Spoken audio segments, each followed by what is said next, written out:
So, welcome everybody. I'm Gretchen Hoffman. I'm the program manager at Sustainable Westport, and we're really excited that you're joining us today to learn about how you can make some changes in your yard and maybe reduce the size of your lawn and increase it with native plants and meadows.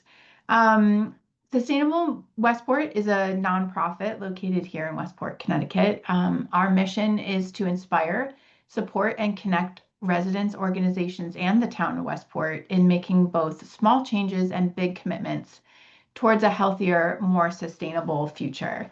And we do that by organizing around 5 pillars. All of our work speaks to community, but community is one of our pillars. We talk about buildings, energy, transportation, and land and natural resources. And that's where today's program comes in, and also a big initiative that we kicked off this spring in April, May, and June of 2025 called Your Yard, Our Climate. Um, we know that when many people take small and intentional steps, that those efforts add up and transforming not just our personal landscapes, but contributing to a healthier, more resilient climate. And these simple actions, they can strengthen our shared sense of purpose and help create lasting change for both our environment and our community. So we are very proud to have worked with a number of nonprofits here in town on Your Yard, Our Climate, and we hope to continue bringing you all sorts of interesting educational opportunities. Just a couple of quick housekeeping notes. We are recording, and we'll share the recording of today's talk along with a list of the plants that Jay is going to present about. So you don't have to furiously take notes. You can just sit back, listen. If you have questions, please submit them via the Q&A tab. We also have the questions that you pre-submitted when you registered. So I will be looking through those and kind of curating a discussion at the end. And with that, I would like to welcome our presenter, Jay Petro, and thank him for helping us offer this program today. Jay is the owner and principal designer of Petro Gardens, and he's actually worked with several members of our Sustainable Westport team on meadow projects at their own homes. Jay studied at the New York Botanical Garden Landscape Design Program, and he is formerly the vice president of the Association of Professional Landscape Designers here in Connecticut, and formerly an instructor at the New York Botanical Garden School of Horticulture. Jay has also taught classes here in Westport through Westport Continuing Education, including a class on designing a meadow for pollinators. And during the cold winter months that we're coming up to, Jay loves to paint. He's an avid abstract painter, and he shows his work in various art centers and galleries throughout the Northeast. And actually, I think we're looking at one of your beautiful paintings behind you. Yes. So, Jay, we're so grateful for you bringing this program to our audience today, and I'm going to turn it over to you.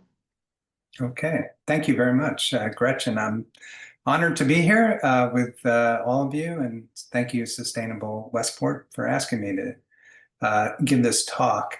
As Gretchen mentioned, I have been teaching some classes on designing meadows and with the Westport Continuing Ed.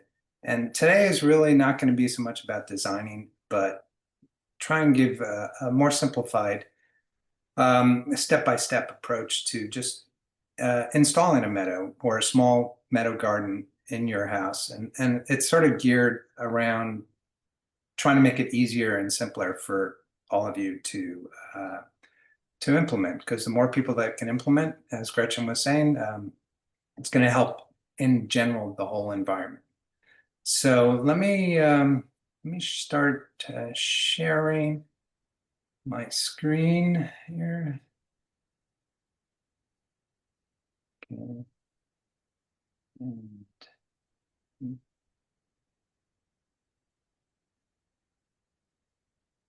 Okay.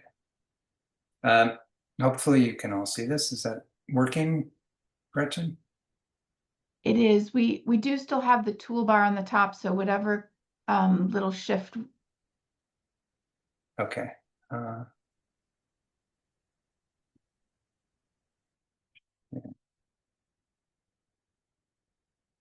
Yeah. How about now? Any better? Is it the full screen, Gretchen? Yeah, okay. All right. My brother is actually he's a very good public speaker. So he always starts out with little jokes. So I actually used AI to come up with a quick joke. Um, so why did the native plant stop dating the invasive species? Well, because it got tired of being smothered in a toxic relationship. Um, of course, I can't hear all your laughs, but I thought that was actually pretty appropriate for what we're going to do. Um, so let's see. Here we go. So here I am on the left with my brother all the way on the right, my former sister in the middle. I grew up in Queens in Forest Hills, and right behind us you can see the ubiquitous forsythia and the small patches of lawn. Um, so who would have ever thought that I would be designing meadows in Connecticut at this late age of my life? But it as Gretchen mentioned, I'm an artist too, and I started doing abstract painting around the time that I started thinking about what kind of design work I wanted to do in landscapes. And I think designing landscapes and meadows, which have large blocks of plants in different colors and textures, aligns very well with my abstract painting. Um, so I know I'm sort of preaching to most people that know and I'm sort of here because you want to use native plants, but I'm just going to review quickly why we want to use native plants. So they really give you a sense of place, um, bringing in a lot of foreign plants like rhododendrons and forsythia, um, which are Japanese and Asian mostly, doesn't really connect with the environment around us, the more natural environment. So I think that's something that you can only feel. You can't necessarily, see it. Uh, of course, we use less resources. We're not fertilizing when we use native plants. We're not mowing lawns. We're just letting things grow. They tend to be more disease resistant, though with a lot of invasive species like the lantern flies and others, it's becoming a problem. We all want to benefit the pollinators and the insects and the wildlife and the birds, and all these native plants really help that cause. Um, Most of you are probably familiar with Doug Tallamy. I'm not sure this is an exact quote, but our gardens need in native plants to support a diverse and balanced food web essential to all sustainable ecosystems. So all of us can do our part. And part of what I wanted to simplify this is I'm hoping that more people will actually take a small piece of your property and start a meadow garden. For me, I've developed a lot of sort of meadows for clients, but also at my yard. And I just love seeing who comes to visit. It really enriches my life, the visual life. I feel like I'm contributing to the environment, and those are all great reasons to do. But I actually like how pretty these plants look in an environment. Um, I used to be more of a formal designer. I liked a lot of the Italian, French gardens with these very, very tight parterres of boxwoods. I did have a math and science background, so I think that's where that came from. But as I've sort of loosened up, and thanks to my wife actually for sort of pushing me into the native plant realm, it's something I really love. So as you walk around, this is the Newman Poses Preserve up in sort of North Bayberry. Uh, I helped out a bit around some of the plantings early on, but this was just how it was when I came across it. This is mostly little blue stem. There's some blueberry bushes that are more red in the foreground.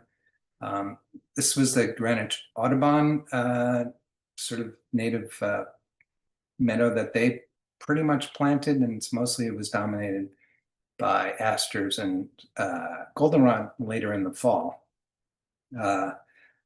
So these aren't really natural, but you can sort of see how species tend to take over. Some of them are a little more aggressive, even native plants, but they want to sort of be comfortable in the environment. So if it's wetter or drier, shadier, sunnier, they're going to come across, they're going to sort of start to dominate the landscape. So when you seed a meadow, what happens is that the plants that like a certain area will start to dominate in that sort of area, and other ones will dominate in other ones.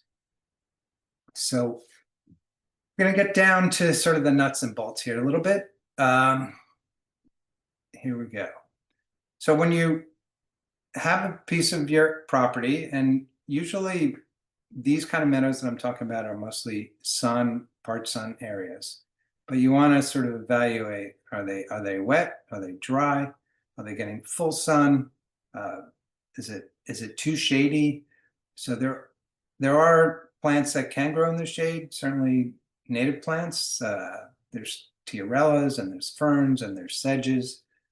I'm not going to focus on those today because most of what we think about as these meadow gardens are in sunny areas. You can think about, do you want this to be a tall meadow or short meadow? Do you like particular colors, shapes? I tend to prefer purples and pinks and whites versus a lot of yellows. Some people like yellows. You can sort of do whatever you like. Again, this presentation is really meant to get you guys to jump in and do this and use your own personal interests, personal taste in designing this. And so meadows can be grasses. They can be full grass meadows, like we saw at the Newman Poses. They can be a mix of perennials and grasses, or mostly perennials, like in the goldenrod meadow that we saw just previously. So that can be your personal preference. I tend to like mixed meadows because I like more species. I like to see the variation over the bloom times from spring to midsummer to later. But again, it's like you can't go wrong with this. And I'm going to give you at the end of this 20 sort of pretty tried and true plants that I've used that are native, that are mostly deer resistant, that are mostly other rodent resistant, such as woodchucks and rabbits, because those can be a problem too. And I'm going to give you my list. And I think if you choose from that list, you'll be pretty safe. And I'll tell you a few that you might not be, but I had to include them. So first, you've got to remove the grass or the plants. And for this, there's always machines if it's a bigger area. Grass can be difficult to remove by hand. It can be heavy to lift. So you can smother areas with cardboard, with plastic sheets. That takes time, but if it's a small enough area, that can be valuable because it's a lot easier to remove when it's dead. But you do have to get rid of the surface. Next, you want to sort of pick out the area that you want for your new garden, and you need to, is it going to be a rectangle? Is it going to be an irregular shape? And then you have to come up with somewhat of a rough square footage for the area so that you know how many plants it needs. If you need like a circle, you have a circle or a rectangle, you can just go online and just plug in, okay, I've got a radius of so-and-so. This doesn't have to be that specific, like that perfect. But I'm going to use, just for an example, let's say you've got an area 10 by 10, it's 100 square feet. It might have been 20 by 5 feet. I'm starting with a small space because that's what I think will help people get more comfortable with doing this. If you were to remove all the grass in this area, you're not going to plant right up to the edge. So I usually reduce it. It looks like it's about 20% of the actual square footage to come up with this number. In this case, it's 81 square feet. This is a key point about how far between plants you want to plant. Traditionally, people put plants pretty far apart and they have a lot of mulch and they're all separate plants. And the examples I'm going to give you in a few minutes, you're going to see how the plants sort of all merge together. So they create more of an area of color, an area of the plants versus individual plants. And that's going to help keeping the weeds in check because weeds will come in when there's bare soil in between. So the more the plants can cover the ground, they're going to shade out the ground so that a lot of those weeds that come up when it's really sunny and bare, they won't be as big a problem.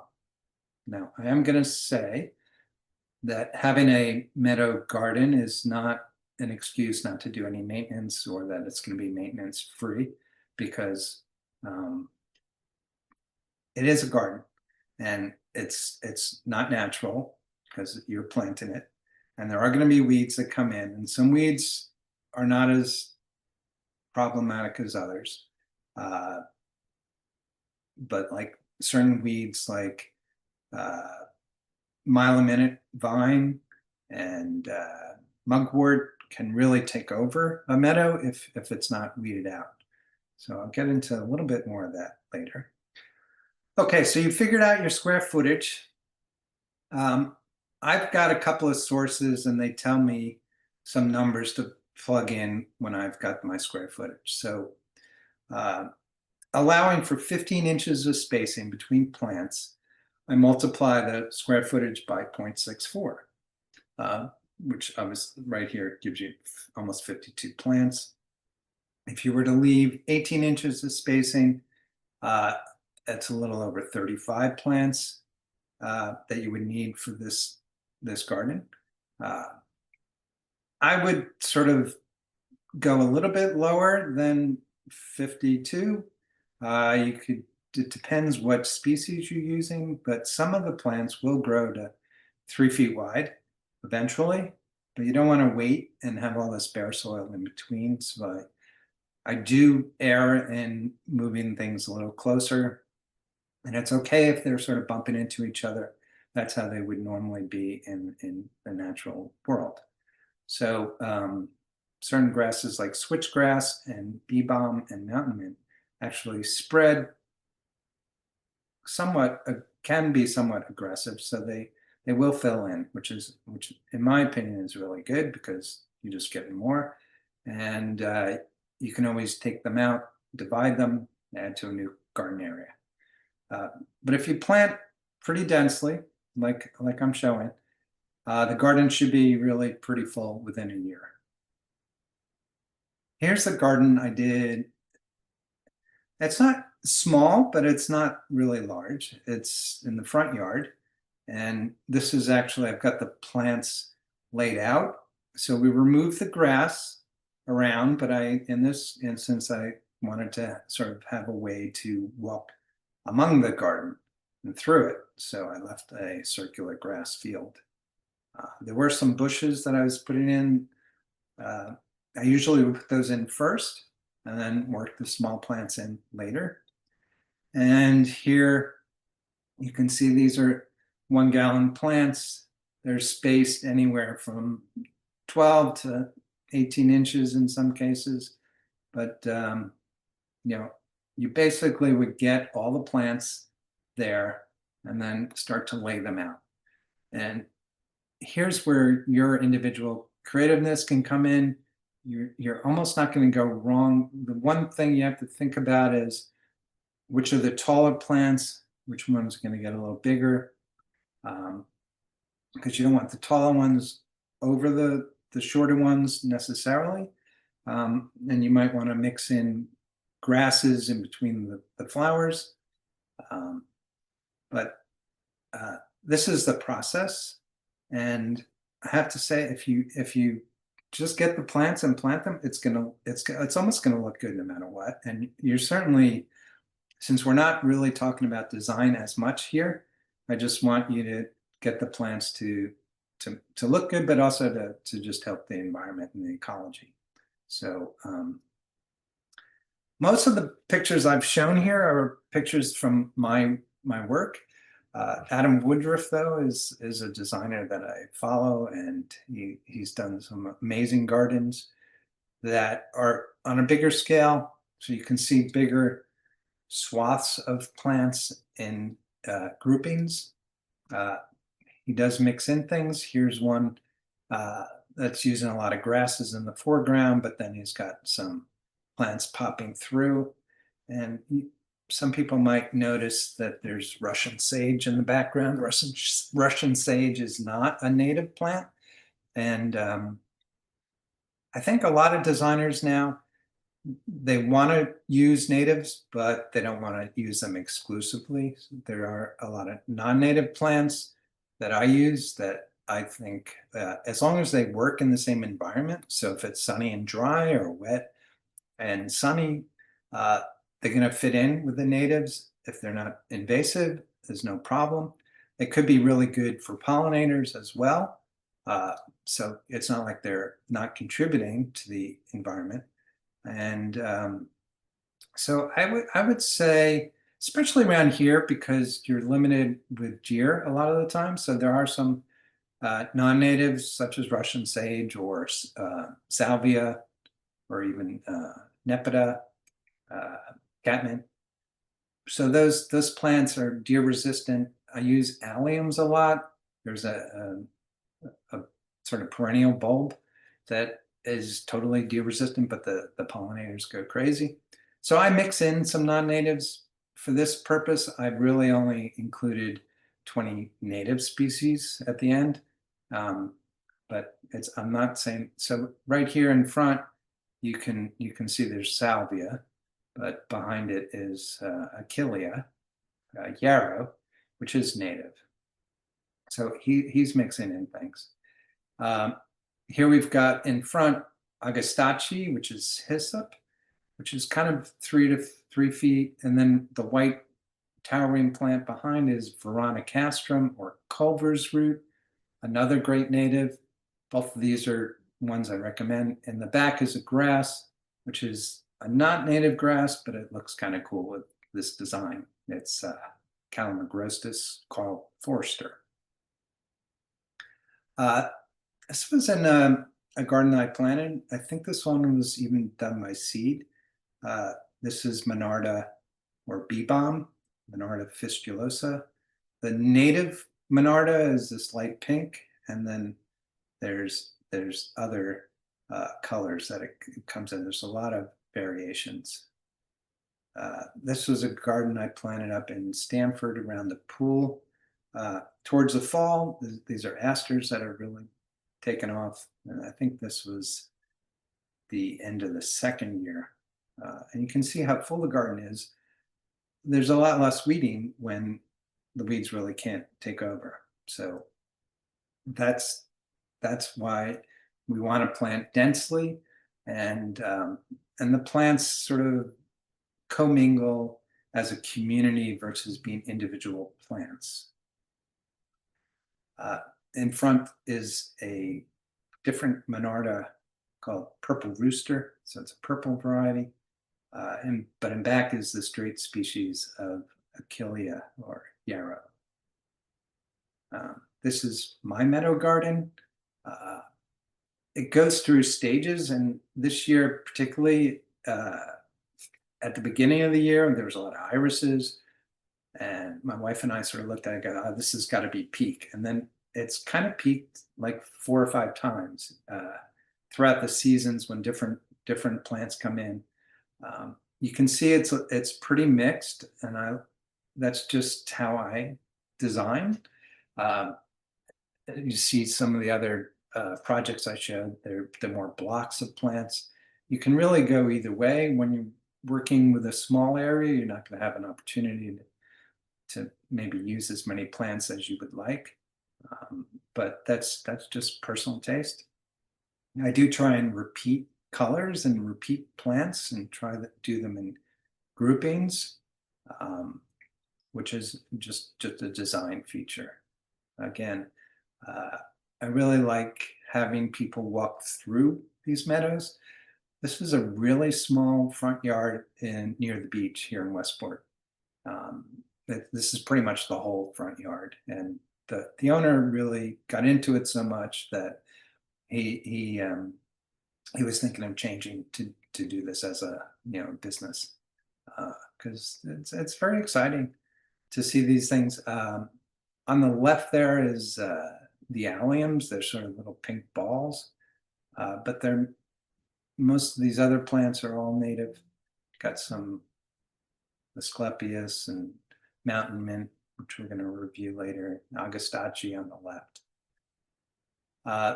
This is one of my clients had a pool, so I did a big pool garden around with native plants, and there's bigger groups. It was a bigger area, and I've mixed in evergreen shrubs, and it works really well to have a mix of shrubs and perennials in the meadow areas. So don't like be afraid to do that. This is another meadow garden. Definitely a mix. In the back on the left is an aster, so that hasn't kicked in yet. This is more during the summer. Oh, here's actually a garden I did. It was very monoculture in certain areas. So in the front is little blue stem. Then the grass behind it is a panicum or switchgrass. And then on the hillside in the back, we seeded a meadow, and you can see a lot of black-eyed Susans coming in. So when you do seeding, it usually takes a couple of years, so I'm really not going into how to do that necessarily. And sometimes mugwort and invasives can get into those kind of meadows, which is hard. I was just at the New York Botanic Gardens. They have a huge native meadow garden, and they've had to renovate parts of it because mugwort actually got in, and it's pretty much impossible to eliminate without killing everything and starting again. So that is a warning, and it's good to try and eliminate it entirely in an area before you put in these kind of plants. This is the pink plant is a different yarrow.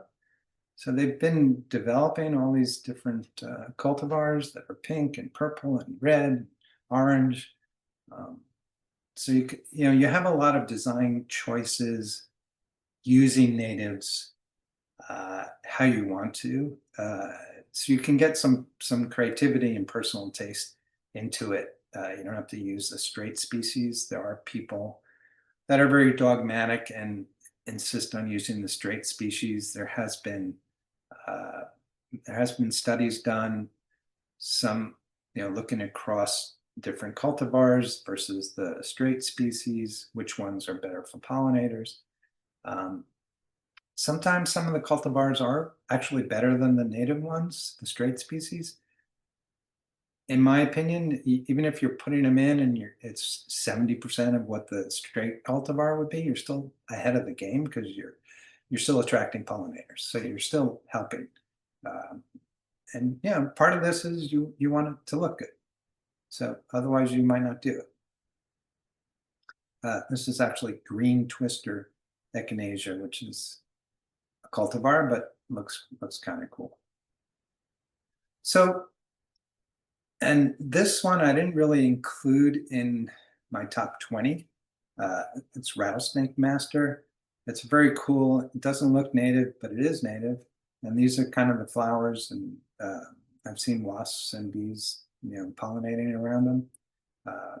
Just a cool plant. some people have worried or thought about, okay, what do you do in the fall and the winter? This is the fall at my house. This was a fall picture that Adam Woodruff had shown in a bunch of slides. So I tend to leave up my meadows through the winter. I don't cut them back in the fall like a lot of landscape people do. Uh, there's a couple of benefits that are something to think about. One, I think it looks good. Sometimes late in the season, after a heavy snow, some of these plants might break and get matted down. Might not look as good, but the alternative is cutting everything down in the fall, and then you're basically looking at mulch. And I prefer to see these different textures, different colors, even if they're variations of brown and gray. And then the benefit is that there's seed heads here that the birds are still eating. There's places that small mammals and birds can nest in or hide from predators. And then the stalks of the dead grasses, plants, are actually places that insects will reside in the wintertime. So it is beneficial to leave it up through the winter. We usually cut things back in March. The later the better, but when things start to grow, you want it to be cut back. The later the better, I say, because the insects are still inside the stalks, and so you have to, it's usually March that I'm going around to my gardens and cutting them back. Okay, so here's our top 20, and having been in business now and planting gardens around this area for since 2007. Every place is different, and some of the herds of deer like certain plants and other herds won't eat those plants. So these are ones that I've had more success with animals not interfering with them, which is a big concern here. All grasses are basically safe. So I've got 3 of them here. There are more natives. I'm not including them. This is Sporobolus, prairie dropseed. It's a shorter one. It's got these sort of full mop-like heads. It can work, in towards the front because it tends to stay shorter, less than 18 inches. But in the fall, it does get orange and gets kind of cool and then turns brown. It likes sun and dry conditions, and it's sort of a staple of what I use. Little blue stem comes in. There's a lot of cultivars now that are more blue or not, but it's kind of a blue-gray. It's an upright grass. It will flower towards fall with little white flowers. And then later in the fall, it does turn color. I've got one on the left. One that I like is standing ovation. It stays more upright. Sometimes they can flop. Actually, a lot of these plants will flop over if they're over fertilized or over watered.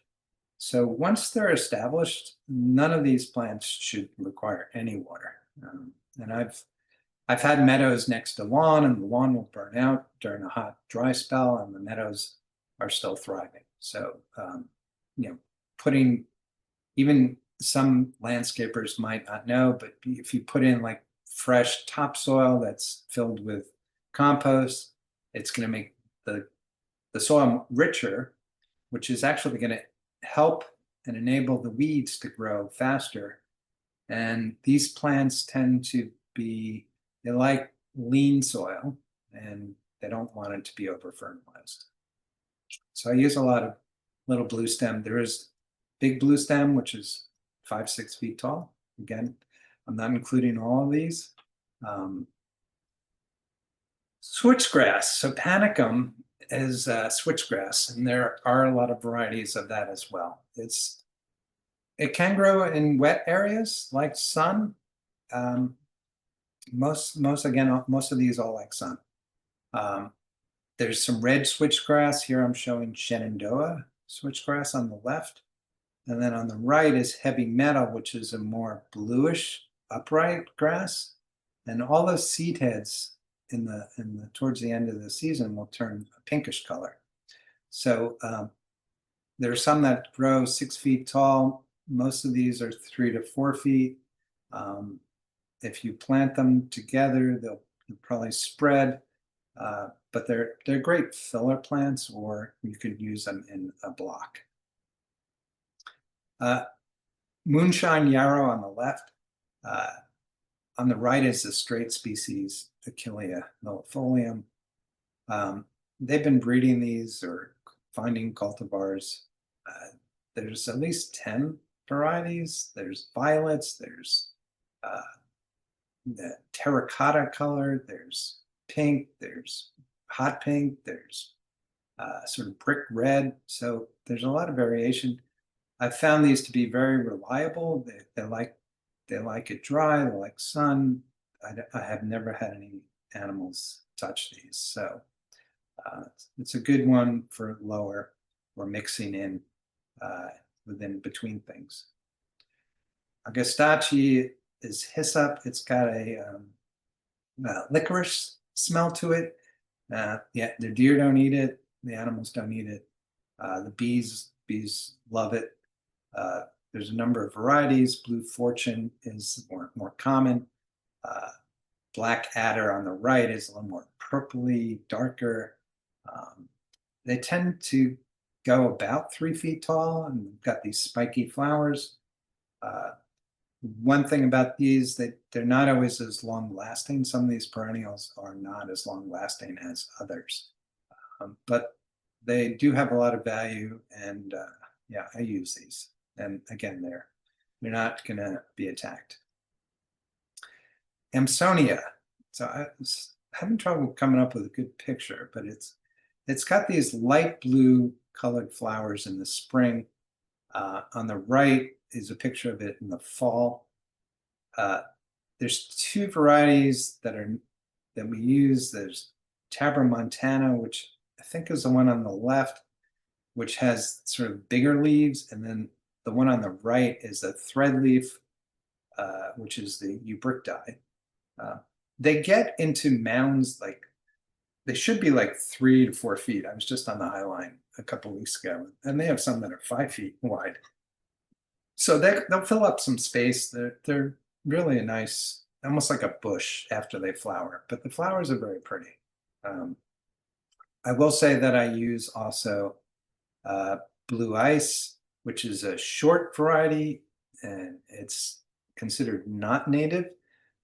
And the flowers they're like a dark navy. The buds are like a dark navy, and then they open up to this periwinkle blue, and they're sort of like 15 inches tall.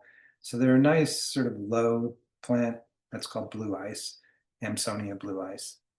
It's not considered native, so I didn't include it here, but it is one of my go-to plants for sun, part shade. Animals don't bother it. Number 7. Okay, we've got Asclepias. So on the left is Asclepias incarnata, which is swamp milkweed, and that likes wetter climates. Or, when they say wet, they typically are meaning average to wet.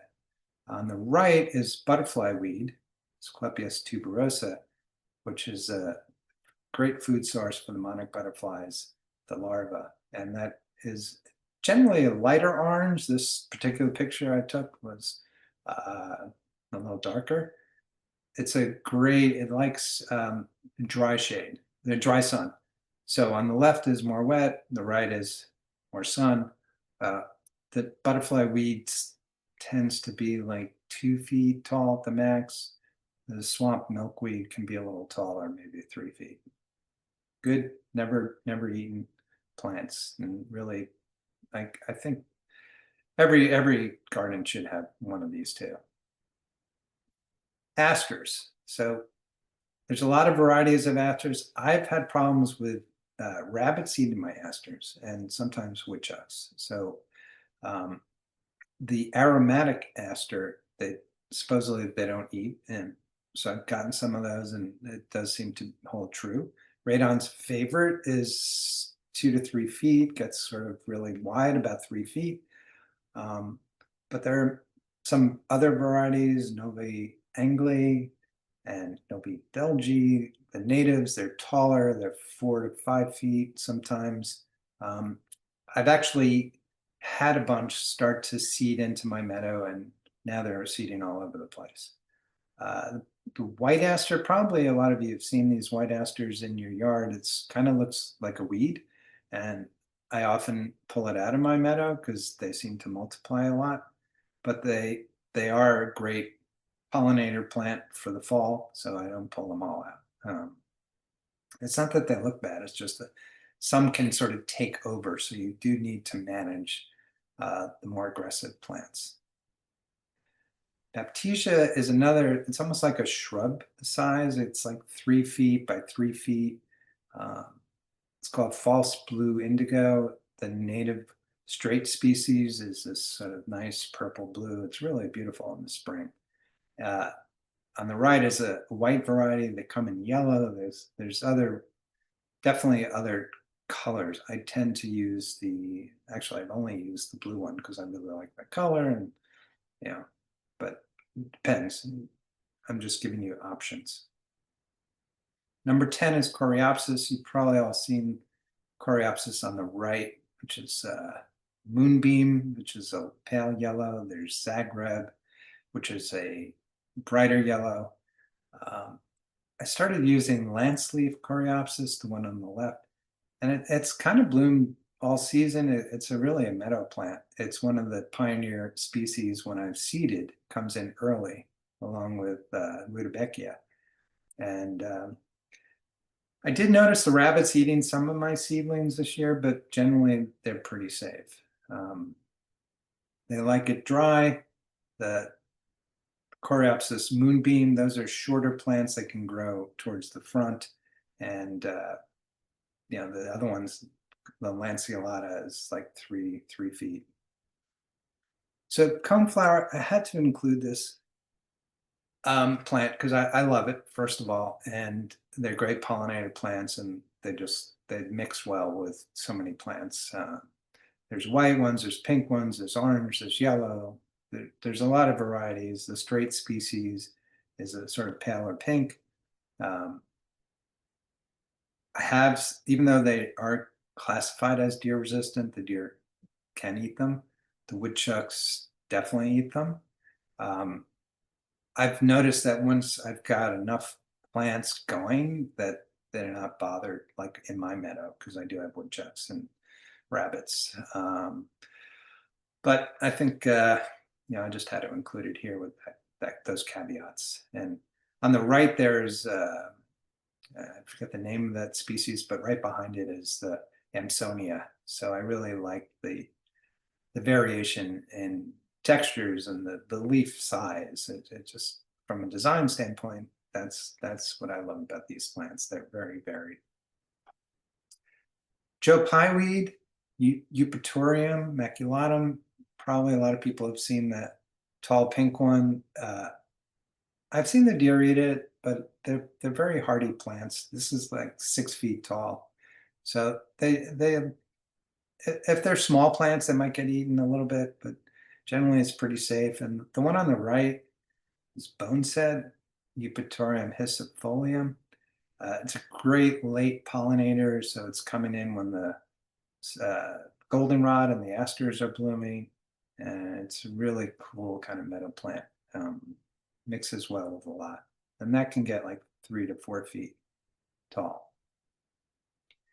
Helenium, I really love Helenium. It's not always the most reliable at coming back, but I've had a number that have continued to come back. They're mostly colors in the straight species is just a straight bright yellow. Uh, they have oranges. They've got this beautiful red on the right. Pollinators go crazy. I mean, I've seen bees like almost get drugged taken all the pollen out of the center. It blooms late in the season.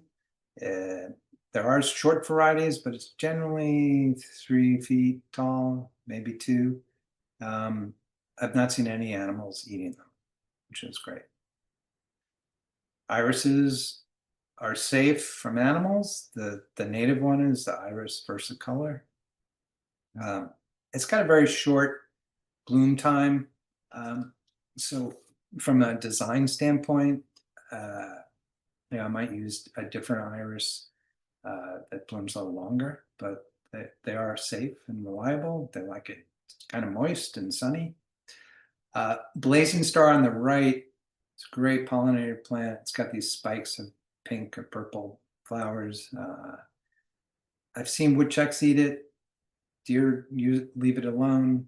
It's a great pollinator plant. It mixes well with grasses, sort of pops up. So I try and include it in most of my meadow plants. Monarda, bee balm, wild bergamot. It's got a lot of names. Again, they're doing a lot of cultivars on this: purples and raspberries and pinks, red, maroon. It's got a very strong fragrance to the leaf, and I've seen it not eaten anywhere, so it's pretty safe. On the right is Monarda punctata, which is, it's more of a you don't really see these sold much around, but it is drought tolerant. It's in the Monarda family. It's good pollinator plant. It's kind of interesting. Mountain mint is it's a really beautiful plant, great pollinator, and very safe in terms of animals. It's can grow in sort of wet conditions or regular, normal, dry. It's got a ton of pollinators on it later in the season when they're kind of flowers. Like on the left is the mudicum. It's got the wider like leaves that are this beautiful color. The one on the right is called threadleaf mountain mint. Again, great pollinator plants, hardy, will spread, but you can control them. Solidago, there's tons of solidagos. Showy goldenrod on the left is speciosa, is again a taller one, late season. They're all kind of late season. There's a lot of varieties. There's one called Acacia, which will grow in the shade, and shorter. A lot of these are tall.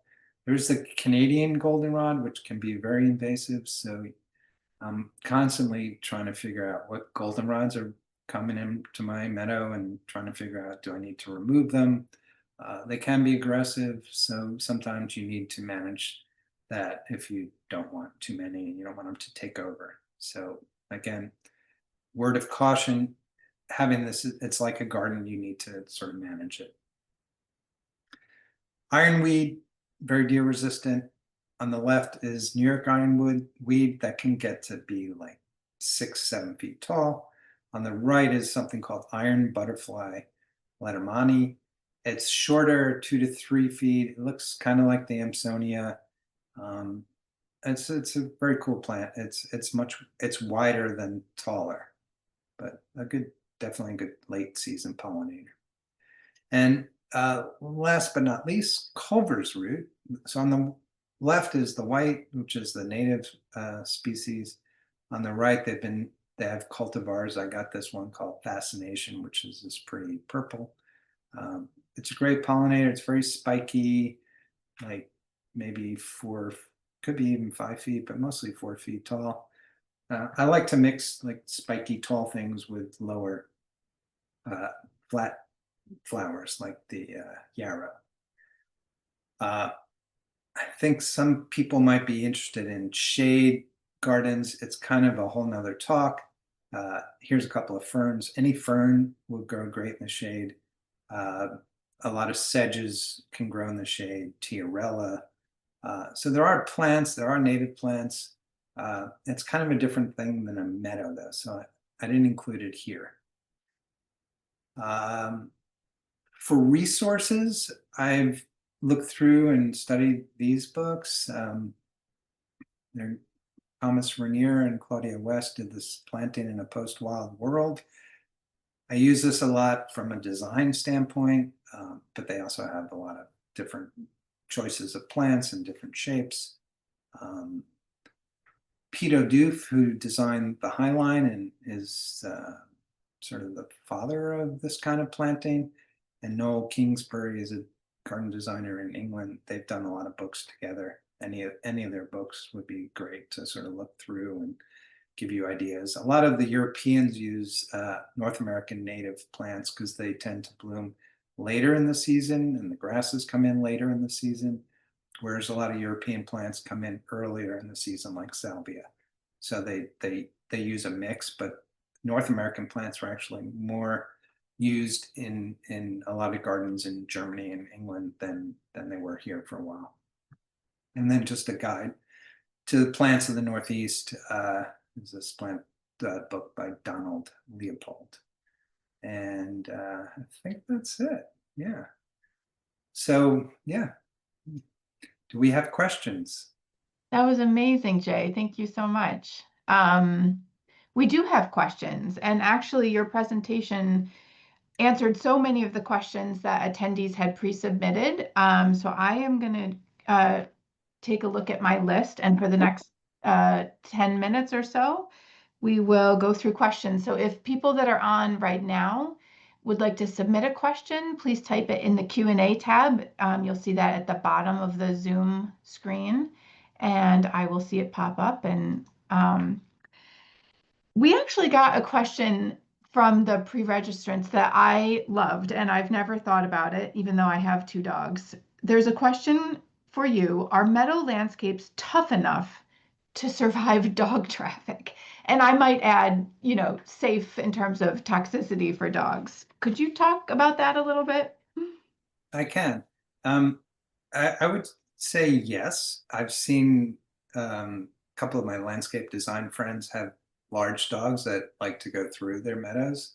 And again, it's not like an individual plant that might get knocked down and then it ruins the garden, because a lot of these plants are sort of together, supporting each other. And I guess if the dog was constantly digging up and sleeping in it, but I've had a client, actually, one that's in your group. We seeded a meadow, and then I noticed that this whole area, like a large area, looked like larger than a minivan, was all flattened.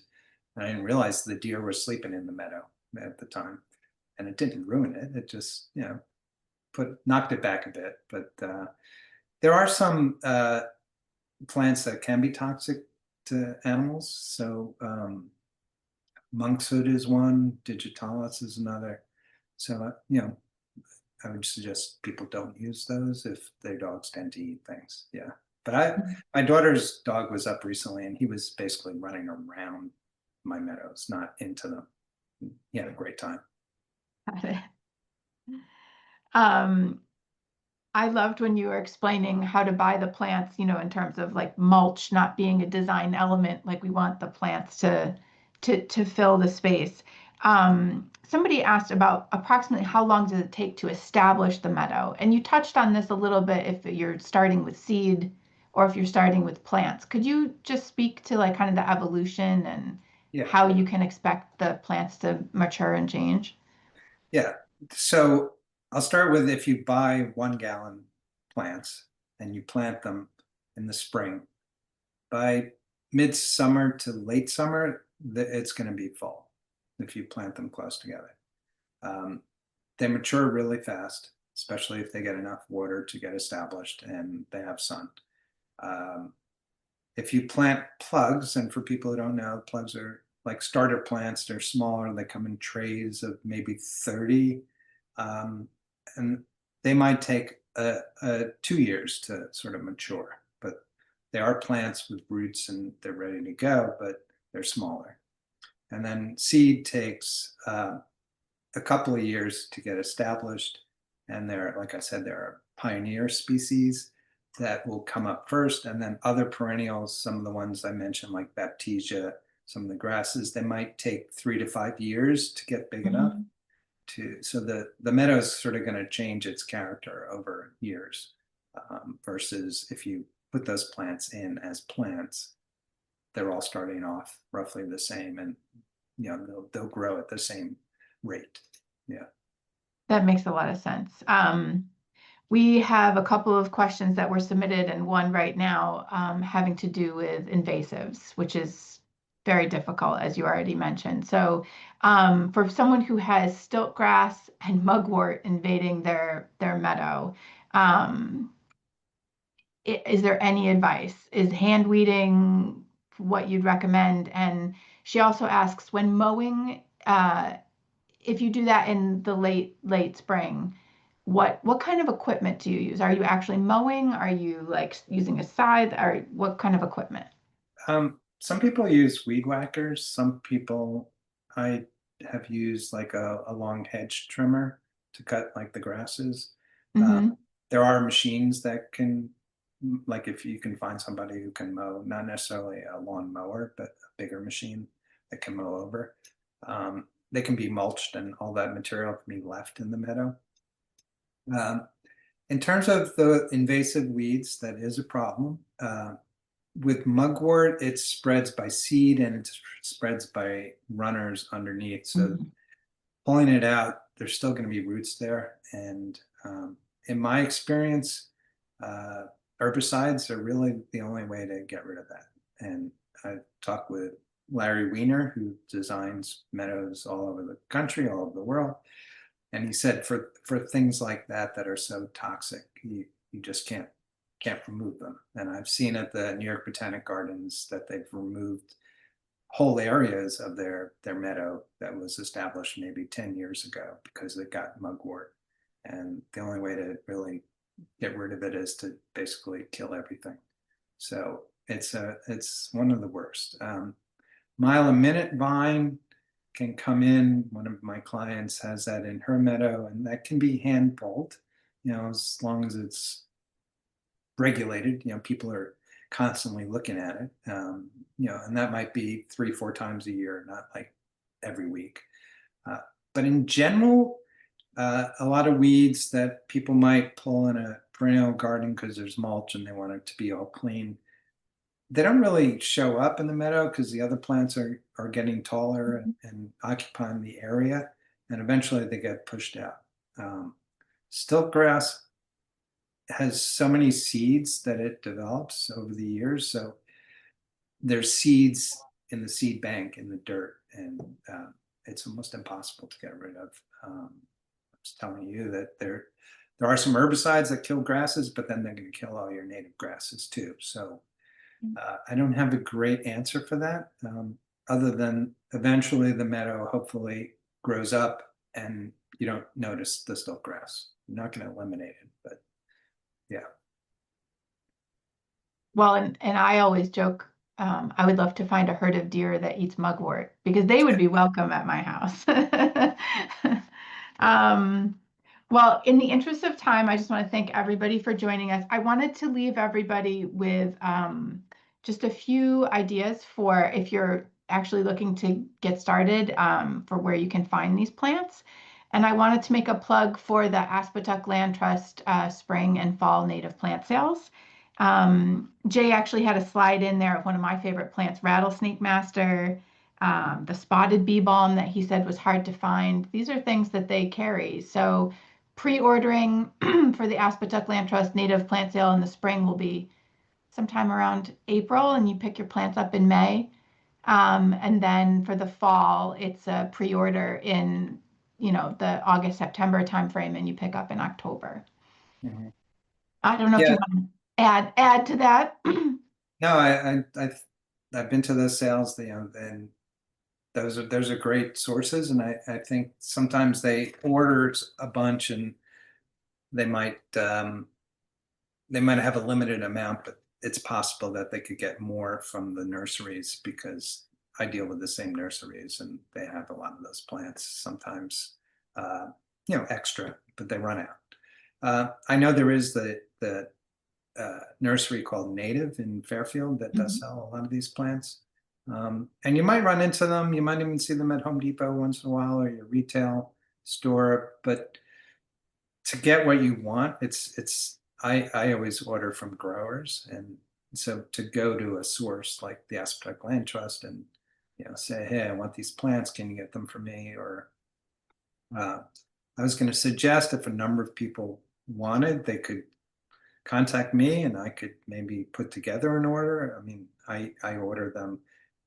Usually it's got a minimum of 100 to 200 plants. So if you're doing a small garden, it can be tough, but I tend to do larger ones with maybe 1,000. So, Yeah.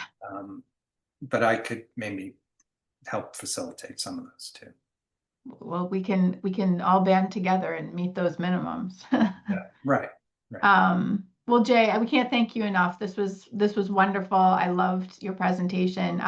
Just as a reminder to everybody, we will send out the recording. We're going to work on a plant list, so anything that you need to refer back to, you'll have that. And Okay. we hope you'll join us again for a future event. Thank you so much. No, thank you, Gretchen. All My right. pleasure. Bye, everybody. Goodbye.